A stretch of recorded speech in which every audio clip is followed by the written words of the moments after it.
I almost forgot. I paired Kelm and Muriel together. Remind me who those two are. Okay, Muriel is basically, she's your glasses wearing smart girl thing, and she's like, yes, the science of magic. Everything has a logical explanation. Blah blah blah. Loot, basically, for this game. Yes, and Kellum is a big, heavy armored tank guy whose main feature is that he's unremarkable, to the point of other people just don't notice. Forget that he exists. They forget he exists. He literally joins your army because he just shows up on the field in one mission, and everyone's like, "Oh God, where'd you come from?" And he's like, "I've been with you the whole time. I talked to you." Basically, he's Forget-Me-Not from the X-Men.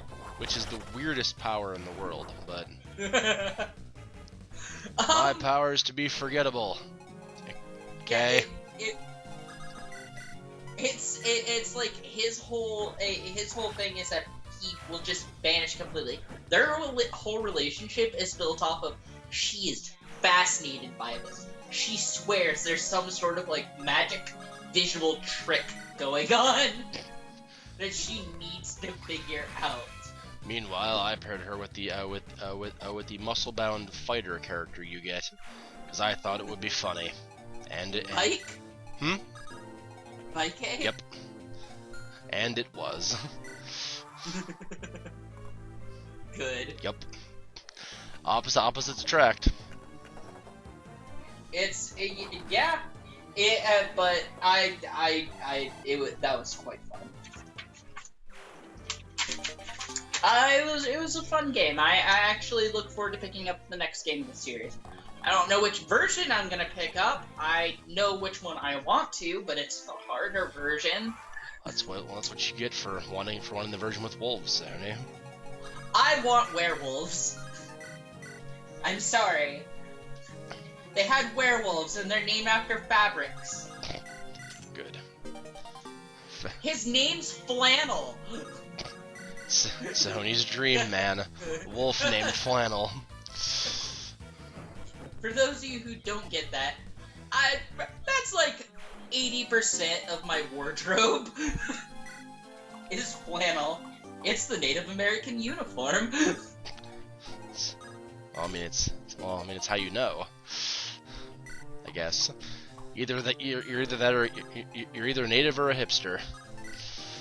Or a lumberjack. They're cheap and durable. That's all. Or a lumberjack. Cannot forget them. Don't worry, lumberjack subscribers. I know you guys are there. Yeah. All of my lumberjack demographic. Of course. It exists. Well, you do have a healthy population of those. You actually you should check at some point how many Northern Canadian subscribers exist, if they even exist at all. Well, Canadians don't exist at all, so that's the first thing right there. But yeah. I will look. They're actually mythical creatures made of maple syrup and leaves. And they're made of maple syrup and hockey sticks. Yep. just like someone poured syrup all over hockey sticks. They're just shambling. Oh no, it's a Canadian. They're just shambling mounds of hockey sticks. Syrup. Someone like duct taped Colin Mockery's face to a hockey stick and covered it in syrup. Canadians, we actually do love you. Don't let this discourage you from liking us. Yeah. Yes, please don't. It's just... We all know you're just sentient piles of hockey sticks and syrup. We don't care. It's okay. But it's okay. We love you for who you are. Well, a sentient pile of hockey sticks and maple syrup. The two of us are just two of us are just fat. We're American after all. Of course. Fat, uncultured swine. Who'd never heard of Mr. Ball and his nudist habits? Speaking of culture, I do actually have one final topic. All right, give me the last topic, Sony. Okay. After this, you're gonna need to carry this conversation, or we're gonna talk a lot about the Adventures of PP. These are the options I get dealt on a regular basis, everybody. It always goes back. Rand, talk to me, or else it's more Pete and Pete. I actually have a pretty good one. This is about Mad Magazine. All right. Yeah. I figured it'd be pretty. That'd be like a pretty cool thing to talk about. Like you know what Mad Magazine is, no, right? I do not. And I am kidding. Of course I know what Okay, Mad I was just Magazine about. I would have just thrown my clipboard where I'm keeping my notes across the room and just yelled out of frustration. No, I know what Mad Magazine is. Okay, for those of you who may not know, because you may not have Mad Magazine or just have never seen it before, Mad Magazine is kind of this humorous magazine that has been around forever. It's American made and has had numerous comedians and humorists and like comic artists just work on it, and it is super big deal. It's kind of died off a little bit from what was once its like big grandeur and all that. Someone, I forgot who it was, but someone once described it as The Onion, The Daily Show, and The Simpsons all in one at the height of its power. That's fairly accurate. Yeah, I'd say that, and I say that's pretty good. And its whole it's like one of its big things is that they have like this red-haired kid with like narrow eyes and gap in his teeth, and that's Alfred E. Newman. Yeah, excuse me, Alfred E. Newman, and he's kind of like the big mascot of the magazine. Every time and every year, time it comes out, it comes out with like a bunch of parody things, a bunch of comics, a bunch of just humorous stories and everything. It's quite a cool magazine. And these days it's kind of become like it's kind of become like a comedian honor thing. Like, yeah, you get to be the guest editor for it. Like recently, Weird Al Yankovic actually got to be a guest editor. Huh. So he kind of put together one whole issue, and that was his thing. And for the longest time, they did like 8 issues a month, and that was like their business plan for like over 4 decades. That is a lot of magazines. Yeah, it really is. Art Spiegelman, who is a cartoonist who won a Pulitzer, once said that the message in general is that the media is lying to you and we're part of the media. Simply think for yourself, kids. And that kind of really describes the magazine in a nutshell, I feel. It's really cool. It's a really cool thing. And do you have any like memories or anything about Mad Magazine? I don't have much with the magazine, but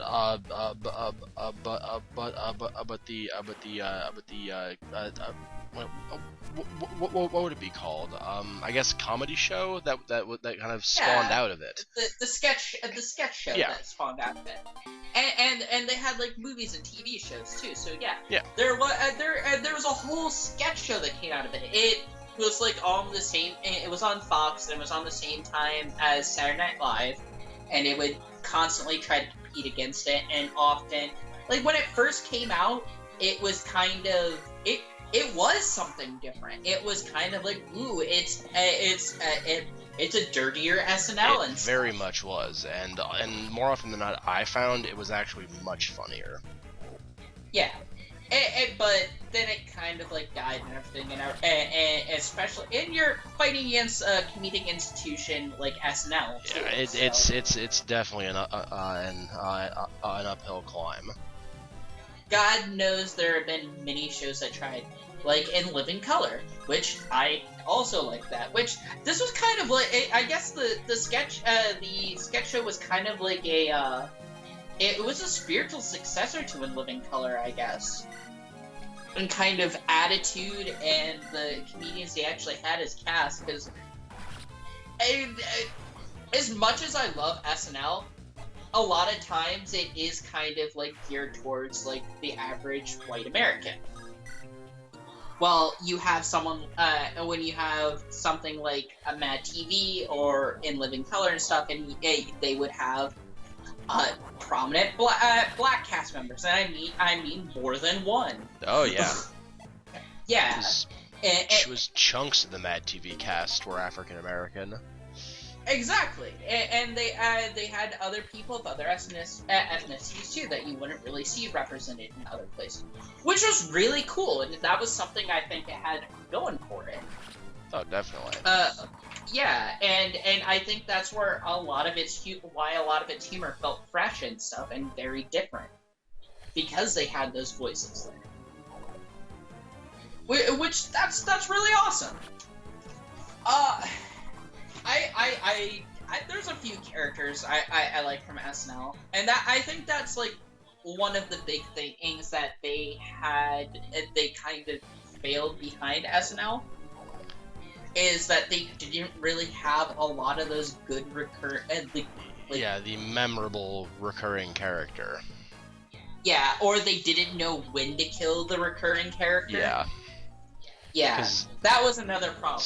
Stewart should have been immediately axed. I was just like 2 or 3 Stewart sketches. Okay, I get it. Yeah. But like more than that. One every episode. Yeah. So I think there's a certain level of that going on, but it was really cool. I like Miss Swan. Yes. Miss Swan's awesome. Miss Swan was always very funny. Yeah. He's a big and small, and really big, skinny, and he big boy. look like a man.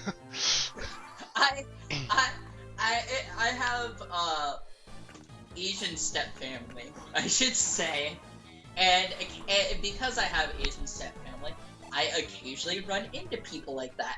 Maybe not necessarily related to me in some way, but at like Asian marketplaces and stuff. That old lady exists. This is in fact a real person. I've met IRL Miss Swan. Yeah. Good. The one who just like she'll like get super flirty and stuff too. Oh, you'll see them a lot in like Korean nail salons and stuff. You really will. It's hilarious. It's great. Yeah. Speaking of nail salon, when I went to New York one time the one time I went to New York,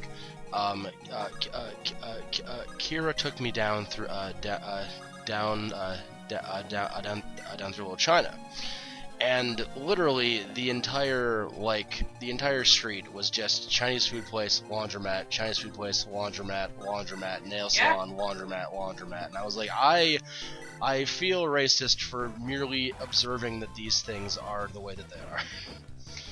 Yeah. Oh, and you know what? And we actually have like a Chinatown in our in Seattle area.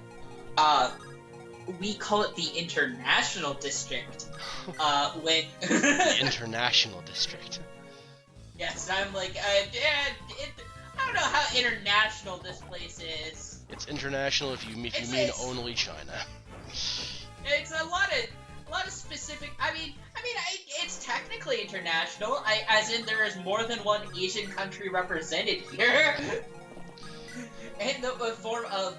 That is a lot of Korean and Chinese people. Well, Korean and Chinese. That's so international. Yes. Multiple nations. But it's not like it's an intersection with every other ethnic neighborhood in the city. Or a house of pancakes. No, it's not an international house of pancakes. It But should be a house we of do pancakes. have that, and oddly enough, we don't have a lot of those repeating things there in like Seattle and stuff. What we have is we have like weird gimmick shops that you have to like go through another shop and around a shady corner with steam coming out of to buy. Ah, yes, my favorite kind of building, the one that manufactures steam. Yes, I'm like, yes, I see this one specializes in steam. And steam and steam accessories, yes.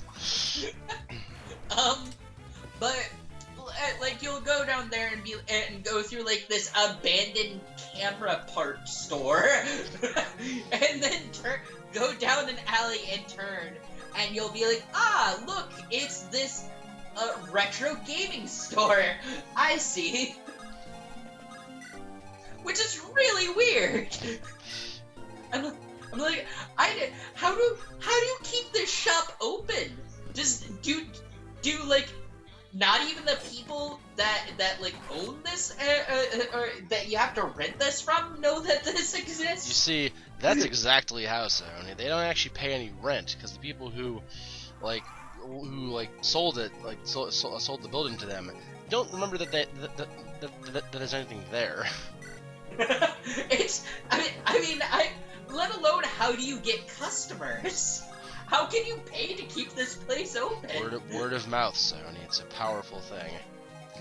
Well, sure, but word of mouth only does so much. Word of mouth. People can hardly find your house when you give them like step-by-step directions. And the magic of Mr. Ball. Magic that exists in all of our hearts. I know it exists in mine. And in mine. Chinatown's really weird. I'm sorry, International District. Yes. God, Sony. I'm just saying. It's like if you ever come up to visit me, I definitely want to show you like the International District. There's a couple of shops you'd really like there. I would very much I don't enjoy know that. where they are. They exist, and I'm aware that they exist. I don't go to Seattle often. Need to open up the magic map and point my wand at it. I don't. I have to get like I have to steal the Marauders map from the Weasley twins. Yep. Just to even find anything. I will find these shops. They're here somewhere. They're here somewhere. I know they exist. I've been to them once. And only once. I've been to them once. I know they exist.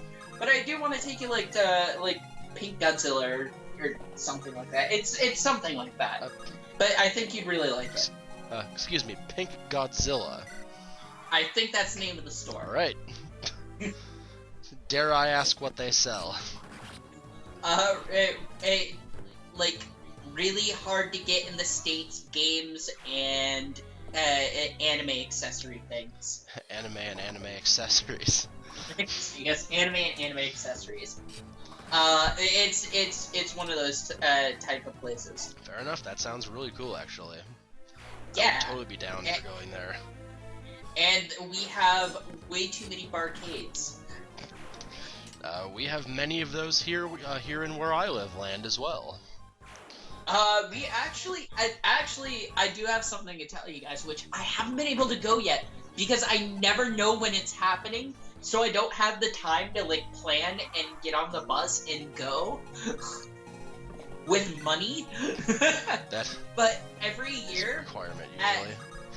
Yes, every year we have this like huge pinball and arcade machine expo where they show like rare machines and everything and you can play them. That sounds very cool. Yeah, and it's at the Big Great Tit. I'm sorry, that's called the Tacoma Dome. Ah. Got it. It looks like a big gray tit. Like, it has, like, a little round nub on the top, and then a big American flag where the nipple would be, which I don't know if that doesn't scream America to you. Good. But it does to me. So, A big gray tit with an American flag nipple.